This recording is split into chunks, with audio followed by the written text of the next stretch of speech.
isa pa doon sa ano, yung sinasabi ni Director General na Lasso na sinungaling ako. Hindi na ako nagtataka dahil pati si Pangulong Duterte na sinasabi na nakakita, nakabasa yung report na yan na binabanggit niya doon sa isang rally doon sa Tagum City na sinasabi niya yung report na si Maricel Soriano at saka yung si Presidente Marcos. Nakita niya, nabasa niya during nung kanyang presidency. Ibig sabihin, kung yung presidente kinukumpirma niya na meron siyang nabasang report, may nakita siyang report, ibig sabihin, na-brief siya, nagkaroon siya ng intelligence brief patungkol dun sa report na yun. 2016 to 2022 si Pangulong Duterte. Paano nangyari na i-deny nila General Lasso na hindi nag-exist yung dokumento na yun? Samantalang sinasabi ni Pangulong Duterte, dating Pangulong Duterte, na meron siyang nakita, pinakita sa kanya. Pinakita ng PDEA? Sino nagpakita? Your Honor, Bisaya po kasi yung yung kanyang salita during nung rally.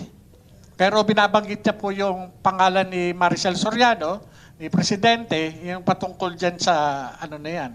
Kaya Anyway, dapat i-re-rate ng PDEA. Yun po yung Okay. sinasabi niya. Educate me. Paano nabanggit ang pangalan ni Presidente, pangalan ni Maricel Soriano, at iba't iba pang person? Your Honor, ito yung confidential informant na nakunan ko ng statement. At ito, Who is this confidential informant? hindi ko po maalala, Your Honor. Anak ng Sa taga- patola. Sa tagal ko, Your statement. Thank you, Mr. Chair. Good Thank you. morning, Senator Del Rosa and my colleagues, Senator Bongo, Senator Robin Padilla. We thank the good chairperson for hearing this controversial issue concerning the alleged leakage of PDEA of confidential information that happened in 2012. Malinaw po ang intensyon ng ating pagdinig, ang ilabas ang buong katotohanan. At malinaw din po ang nakasaad sa mga umiiral na batas. Ang pagsisiwalat at di tamang paggamit ng isang confidential na impormasyon ay illegal at may karampatang parusa. Mr. Chair, may I invite you to Section 7, letter C of Republic Act 6713, otherwise known as the Code of Conduct and Ethical Standards for Public Official and Employees, states that disclosure and or misuse of confidential information. Public officials and employees shall not use or divulge confidential or classified information officially known to them by reason of their office and not made available to the public, either to further their private interests or give undue advantage to anyone. Number 2, to prejudice the public interest. Napakalinaw po. Ngunit bago natin i-apply ang batas, kinakailangan muna natin ma-establish na meron na confidential na dokumento, impormasyon. At kung meron, official na dokumento ba ito ng PDEA o fabricated lang? And the next important question that needs to be answered is, who committed the disclosure of the documents, whether they are fabricated or not? And I hope that we will be able to know what really transpired and to determine if illegal acts were committed and make responsible individuals accountable. Yun lamang po, Mr. Chair. Thank you, Your Honor, Senator Jingo Estrada. We requested, or sa Rockwell? Request or Sabsila? We requested from Rockwell Residential Towers Condominium Corporation about the ownership and occupants of the said unit, Condo Unit 46-C. But ang sagot nila ay ito. Please be advised that we are constrained from releasing personal information based on your request because of the Data Privacy Act. May we know from the National Privacy Commission if is there reasons valid? No, Are the reasons valid? Hello. Yes. No, Honorable Chair, because if it is, the request is for a process, a legal process, or that the information will be used in such a hearing as this, or in order for you to fulfill your mandate, then you should have been given access to that requested information. As long as you were able to explain or to give due notice that the requested information will be used for a legal process or a lawful process, then you should have been given that information. This legislative inquiry Yes. is a lawful process. Yes, exactly. Correct? Yes, correct. So, there is no reason for the management of Rockwell Residential Tower Condominium Corporation, General Manager Marjorie Casiban, siya nagpirma ng letter na ito na hindi na pwede ibigay. They should cooperate with this committee. Am I correct? Yes, you're correct, Your Honor. So that's according to the National Privacy Commission. You are the main implementer of the Data Privacy Act. Am I correct? Yes, sir. Thank you very much. So, Kumsik, Sabina, Rockwell Residential Towers, Condominium Corporation. Yes, sir. Simple lang naman hiningi natin eh. Hindi naman ito nakakasira sa tao yung... But anyway, I would like to go back to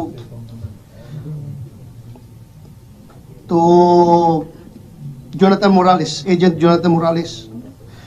About the halt of operation. Why was the planned operation halted? Ano ba ang mga dahilan na sinabi ni ASIC Gadapan? Nagkaroon ba ng proper documentation sa order na ito? No, Your Honor. Bali, nalaman ko lang yun, bali, nung May, bago po ako, bago ako umalis sa papuntang Ilaya, Thailand, nung magkausap kami, allegedly, ang sabi niya, si ES daw po yung nung operation na yun. Yun po yung sabi lang niya sa akin. Sinong ES? Si Executive Secretary Ochoa po. Yun po yung Naniwala ka? DDGO po namin siya. That's pure hearsay. Yun po yung Naniwala sabi ka? niya. Naniwala ka ba? Yun po yung sabi niya sa akin, Your Honor. That's right. That will not stand in court.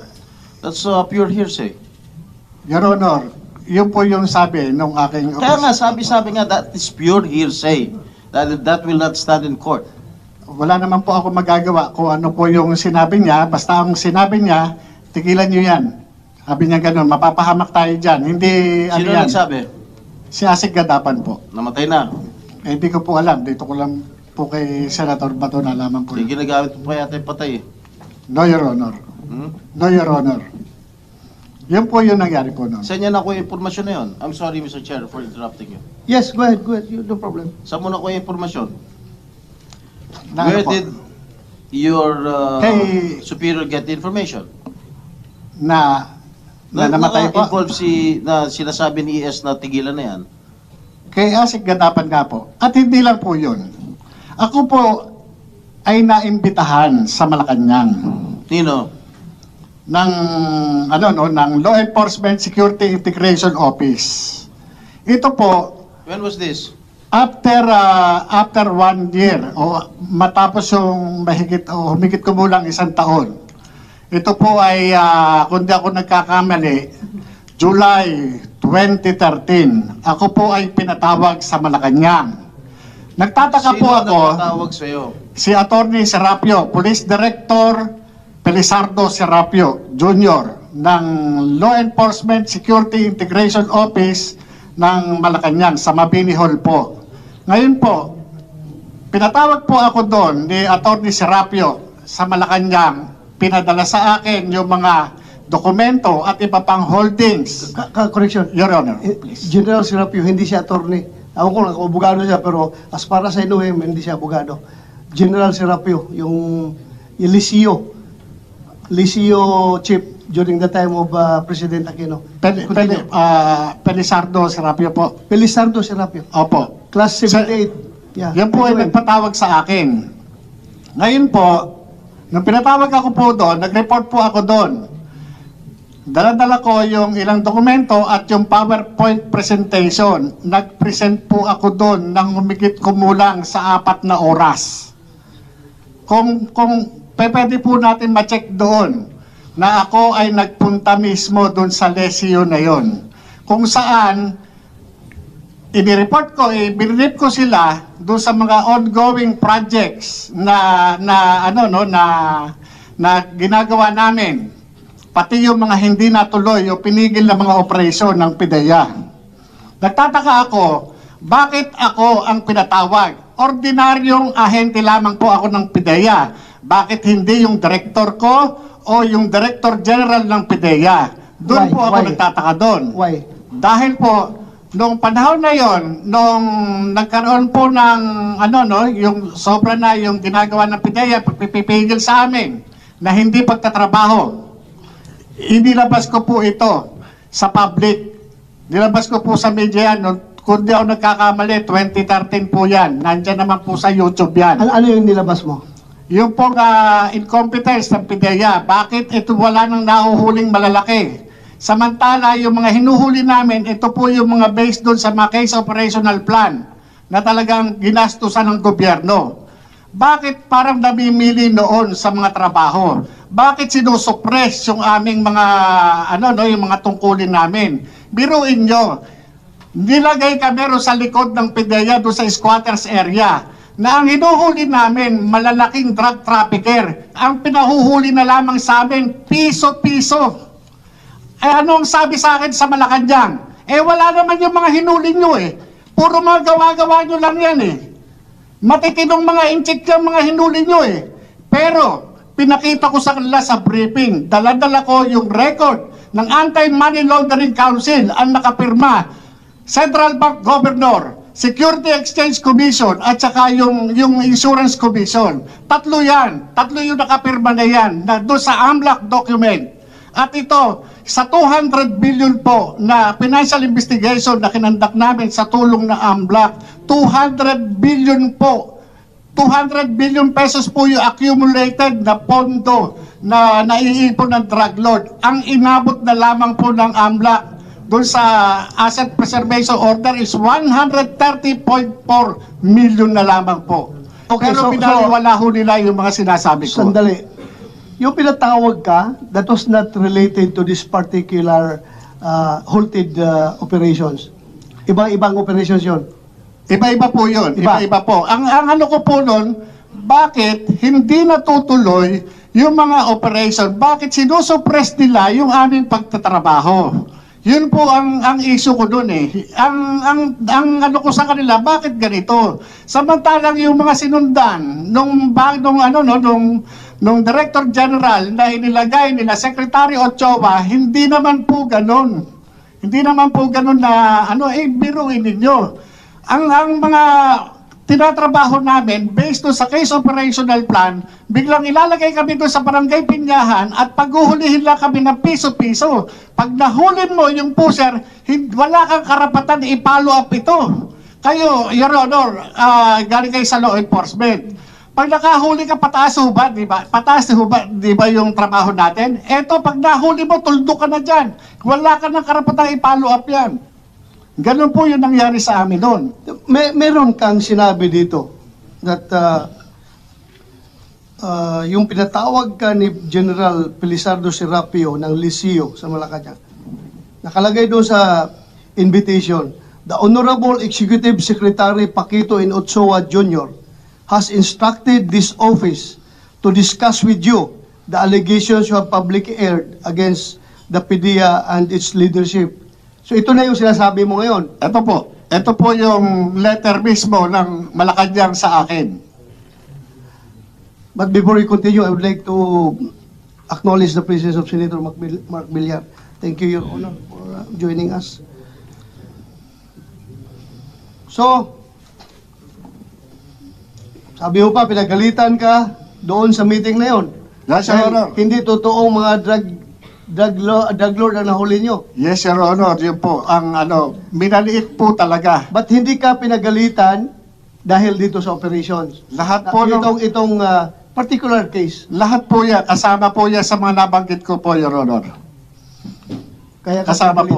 Kasama yon. Yun nga po ang pinagtataka ko. Noon, wala po akong na meron po may pressure sa akin Hanggang sa nitong huli, na-realize ko na kung sino yung nasa likod, kung bakit ako tingnan nyo, Your Honor, wala na ako sa PIDEA. Kinasuhan pa ako eh. Talagang, meron talagang dumidiin sa akin, Your Honor. Ito lang, November 30, March, sinarban ako ng 2 warat. Hindi ko nga alam na may kaso ako eh. Naandyan yung complainant, Your Honor, nandito sa harap ninyo, si Atty. Del Valle. Pinailan ako ng violation ng Section 91 and 92. Kahit wala siyang personal knowledge doon sa commission of offense, tumayo sa complainant. Bakit? Anong sabi niya sa akin?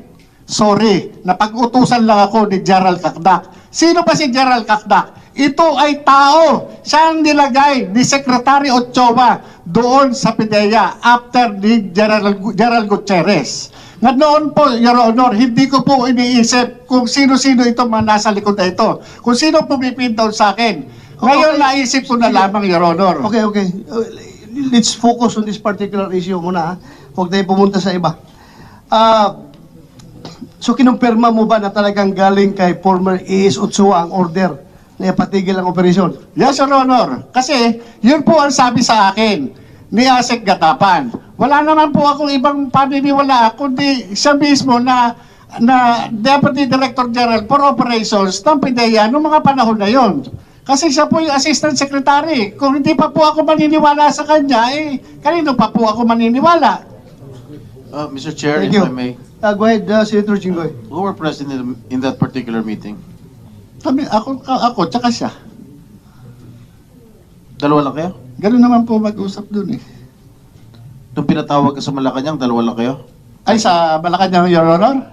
Sa Malacanang po, ako, at saka yung itong si Director Police Director Serapio, at saka yung meron pang doon eh.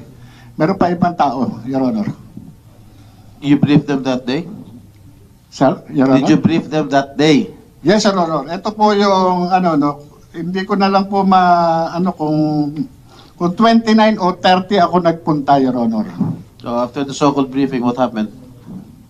Ayun po, after the briefing, yung nga po, binaliwala nila yung mga sinasabi ko. Sa kabila ng meron naman akong mga ipinakikita na pruweba patungkol doon sa mga tinatanong nila, pero sa kabila nun, wala na silang, sa akin, hindi sila interesado sa mga sinasabi ko, Your Honor.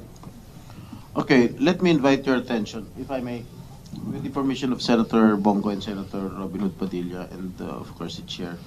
Let me invite you to who you are. Yes, Your Honor. You were admitted in the PNP when?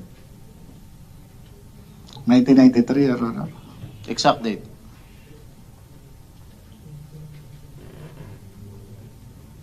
Hindi ko na... Di mo alam. 1993, Kailan ka natanggal? saan, Your Honor? Ha? Saan po, Your Honor? From the service. Sa PIDEA po? PNP. Sa PNP po, yung sinasabi po ni General Lasso. Just answer my question, kailan ka natanggal? When were you dropped from the rolls of the Philippine National Police?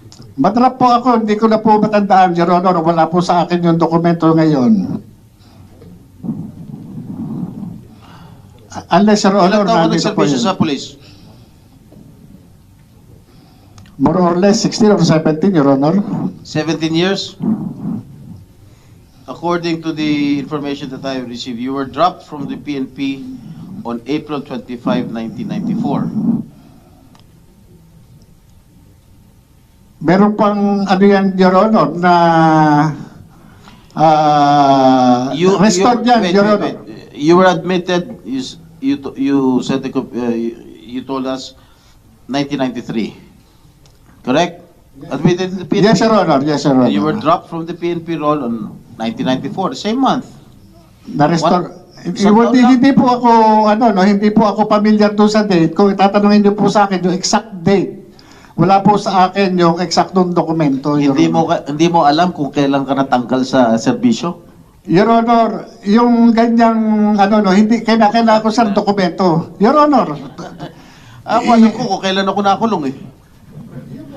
Yun po, Your Honor, sa inyo, no? Hindi mo alam kung kailan ka na-drop sa PNP? Totoo po, kasi kung pagbabasihan po natin ang dokumento, Your Honor, Kalokohan yan. Your Honor, ang pagsagot kahit saan mang pleading, Your Honor, mabase ako doon sa dokumento, Your Honor. Hindi lahat ng pagkakataon, Your Honor, makakabisado ko yung mga dokumentong matagal nang nakalipas. Kung ano man yung pangyayari ng matagal nang nakalipas, hindi lahat po yun makakabisado ko o maaalala ko. Depende po kung meron po akong reference na document, maaari ko po kayong masagot ng diretso, Your Honor. Alam mo, imposibleng hindi mo alam kung... Alam mo nga kung kailan ka na-admit sa PNP, hindi mo alam kung kailan ka na-dismiss. Your Honor, Sandali lang. Alam Yes. mo na na-admit ka noong 1993.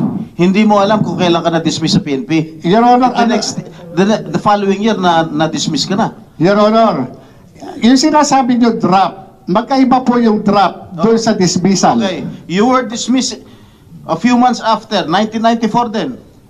Your Honor, Service. Your Honor, yan pong ano ng PNP na yan, na-restore po ako sa full duty status. Meron naman po yan dyan na kung i-recall ko, ako ay na-restore sa full duty status. May mga ano po yan, may mga dokumento na nandiyan, Your Okay. Honor. Tell me the reason why you were dismissed. Dismiss or drop, Your Honor? Graft. Drop, Your Honor. Hindi ko... Give me the reason why you were dismissed from the service. PNP. Pleading sa kanila, kaya nagkaroon ng restoration sa full duty status ko, Your Honor. And after which, 10 years after, you were suspended from July 1, 2007 to September 2007. Why were you suspended? Yan po yung Eric Santiago, video call. Teka muna, hindi ako nag-ano doon sa video call. Yung sinasabi, yung certain Kumar, James Kumar, allegedly, yung Bombay, sabi nga Bombay. Sabi ko, ano kinalaman ng Bombay? May 1. Bago po ako interviewin ng, ano ba radio station to? Bali, ang interview ko noon, 11:30. So dumating ito, mga 10 past 10 o 10:25 o 10:30. Ganun po eh. So therefore, nakausap mo si James Kumar. Hindi po, yun lang yung nagsasabi na ang interesado sa akin, yung James Kumar, at ito yung ako yung naging pag-uusap nila nung nag-usap sila na three-way. Sino yung three-way? Nag-usap ng three-way? James Kumar, tapos yung isa pa na yung parang Lisa na yun po yung So anong pinarating sa'yo? Yung nga po, wag nang magsalita. Para wag na siya magsalita. Kasi ang mangyayari dyan, papatayin yan. Kaya padre, sabi nga nung kaibigan ko, hindi natin maano kung ano yung desisyon niya. Kasi yan, nagulat din. Nagulat siya doon sa nangyari. Lumabas yung yung trabaho na yan eh. Yun yung pero wala akong mapapangako sa'yo. Hindi, sabi pa nga ganon, magiging director ka. Sabi pa nga sa kanyang ganon. Director ng ano? Director siguro sa gobyerno, Your Honor. Sino magiging director? Ikaw? Yung kausap, yung nagpunta sa amin. Yung kausap Kasi, sabi niya, Sino ikaw yun? naman, yung Romy Enriquez, si Ronald. Romy Enriquez. Ngayon, ikaw naman ang handler dyan eh. Hindi. Sabi niya, hindi ako handler niyan. Yan, may sariling isip yan. Inaano nga niya, eto. Kaya niya, sabi pa nga niya, sinabihan ko yan, padre. Sinabihan ko yan to si Kuya Jonathan. Na wag nang kasi nag-uumpugan yung Duterte at saka Marcos. Baka madamay siya. Sinabihan ko yan. Yan po yung word ni Romy Enriquez doon sa CCTV. Sinabihan ko yan. Ngayon, yung si Picoy o si Eric Santiago, napaka-insisting niya. Na hindi, sabi niya, natin yan, kaya tulungan natin yan. Tulungan natin yan. Kasi wala papatayin yan. Tingnan nyo, Your Honor, yung posisyon Sinong ko papatayin? ako daw. Ang nagsabi si... Yung Picoy, yung Eric Santiago, Your Honor, ang alam ko, taga Napolcom yun eh. Kumsek? Invite Eric Santiago na Pulcom. Bakit ka naman papatayin? Ay, hindi ko po alam dahil po dito siguro. Kasi sa akin lang po, trabaho lang eh.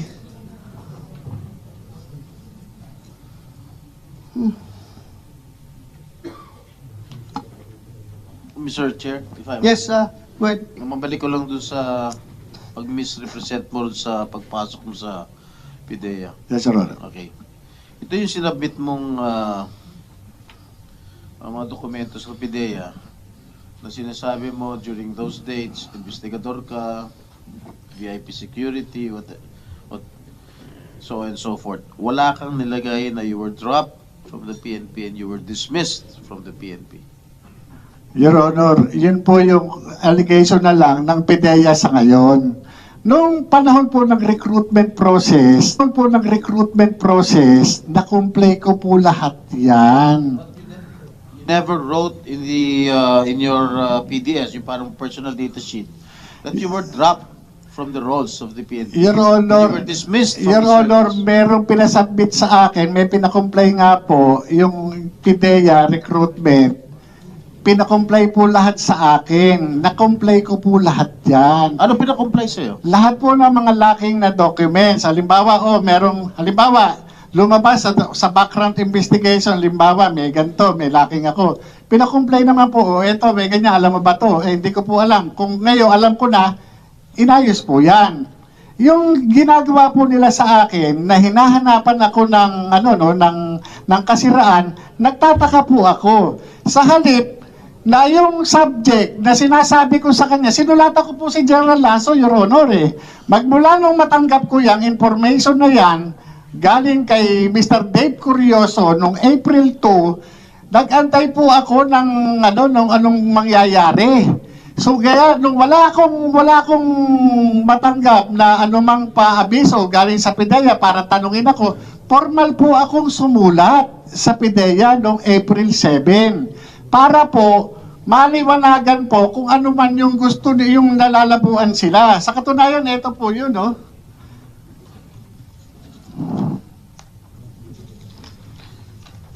At any rate, Mr. Chair, is there anybody from PIDEA here? May Yes, Your Honor. I'd like to request that you submit before the committee the PDS and other documents of We this have a copy of the gentleman PDS, Your Honor. In fact, in the last hearing, when he was hired. Meron na? we have a copy of the PDS now, Your Honor. Can we have a copy? In fact, this was discussed, this was shown. A part of it was shown in the last hearing. During the last hearing? Yes, sir. We have a slide for that, Your Honor. Oh, really? The Because I was portion not that you're present questioning. and I was not able to follow the proceedings last hearing. But at any rate,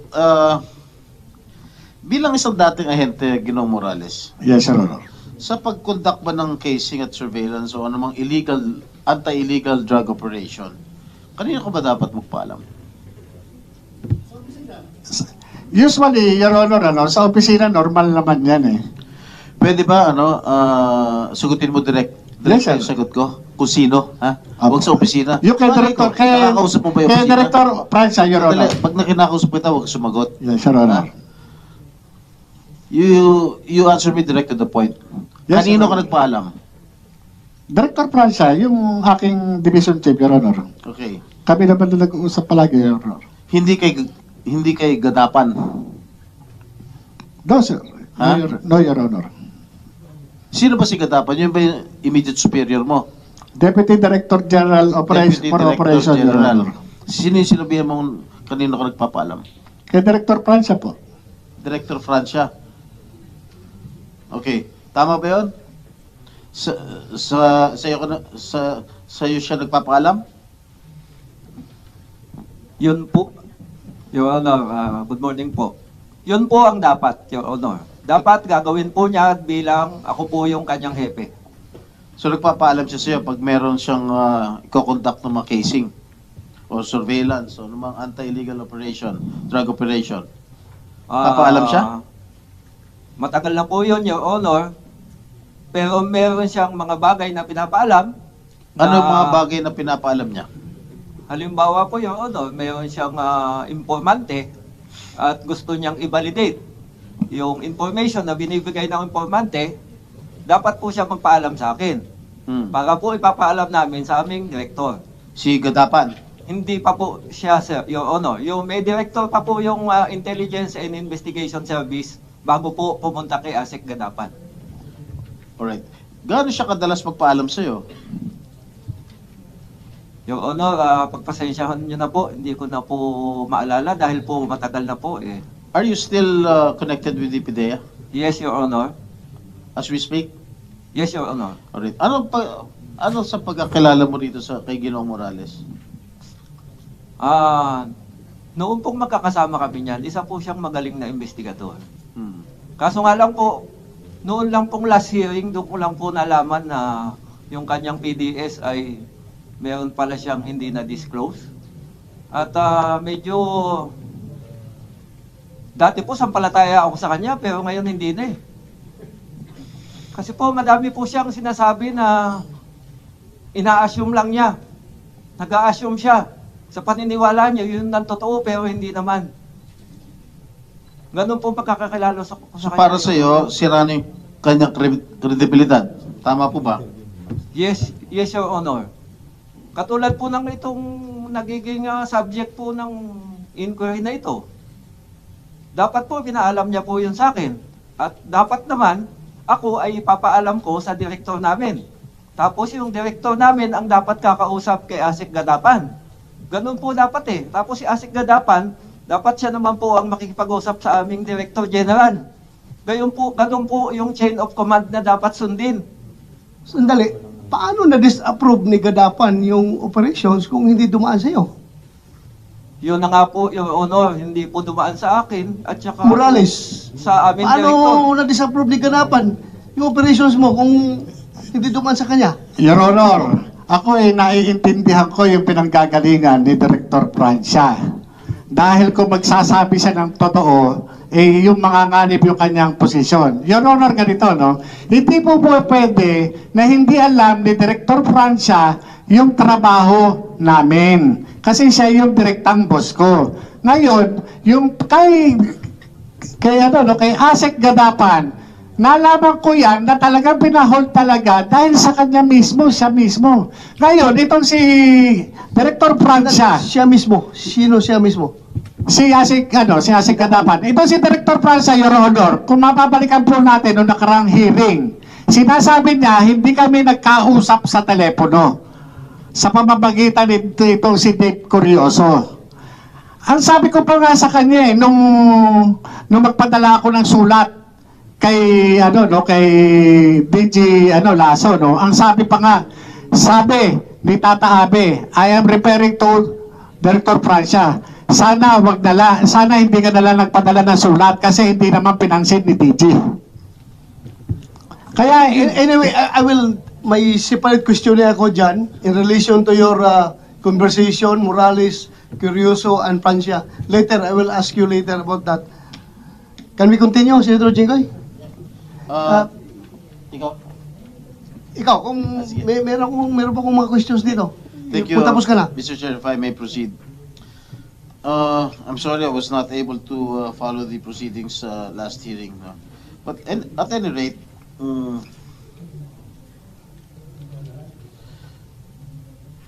during the last hearing, the authority to operate provides that 7 other personnel of the PIDEA Intelligence and Investigation Service, or IIS, were supposed to join the anti-drug operation against then Bongbong Marcos. Am I correct? yes, sir. But when asked during the previous Senate hearing, who were these 7 personnel, you conceded that you cannot even name or remember one. Wala ka naalala. Your Honor, yan pong 7, normally nilalagay po namin yan doon sa pre-ops. At saka doon sa authority. I'm asking you, you cannot remember that even one. Sino po? Yung 7 operatiba, Your Honor? 7 personnel of the PIDEA Intelligence, yung PIDEA IIS, Intelligence and Investigation Service. Paano kung Your Honor wala nakilala?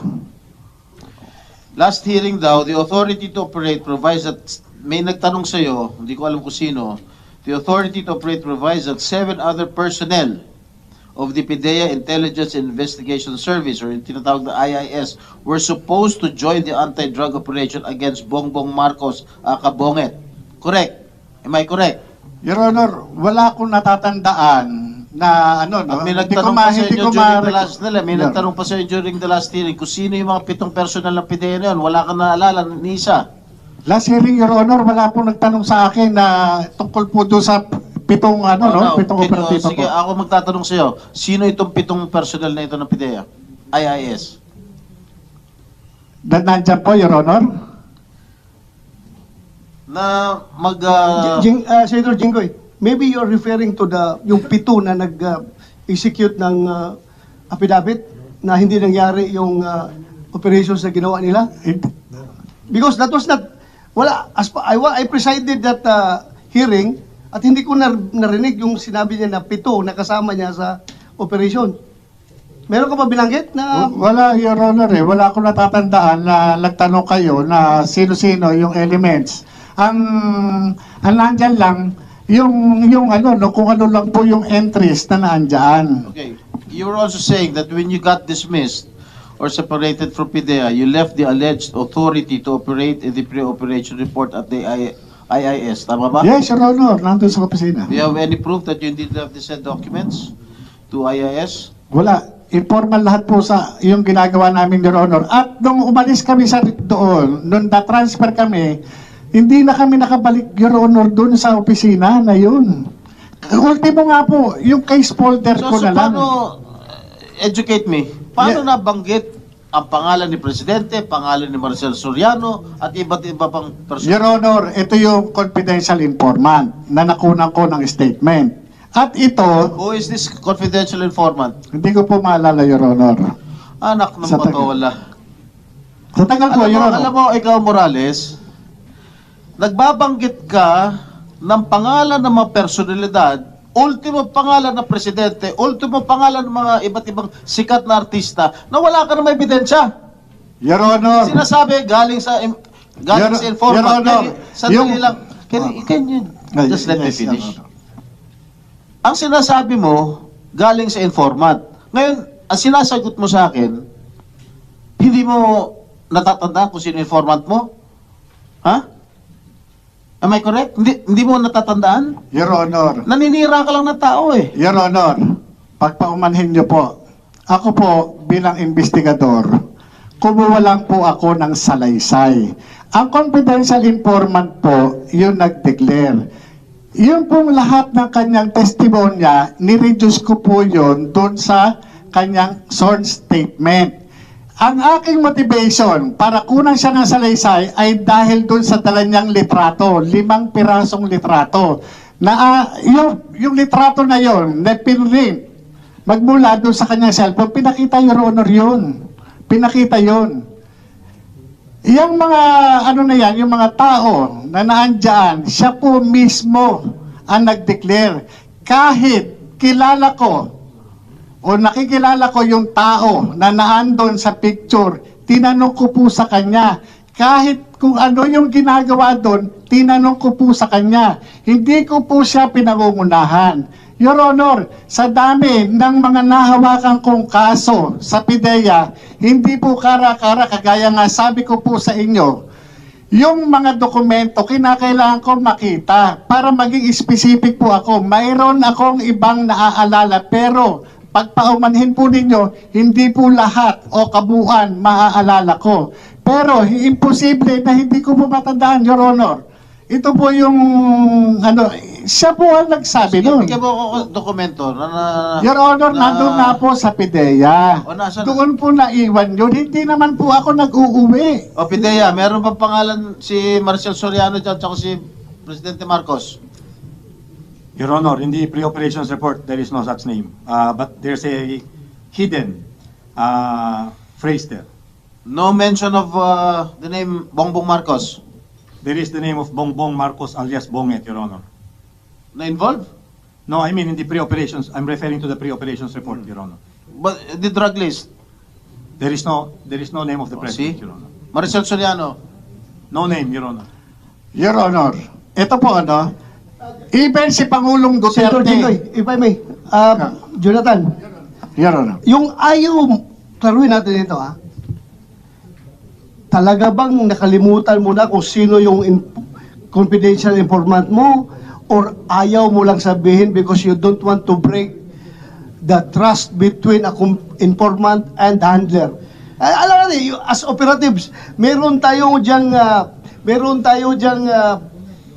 agreement between you and the confidential informant na hindi mo i-disclose yung pangalan niya no matter what happens. So, am I correct to assume na ayaw mo lang sabihin dahil ayaw mong ilaglag yung informant mo or talagang nakalimutan mo na kung sino siya? Alam niyo, Your Honor,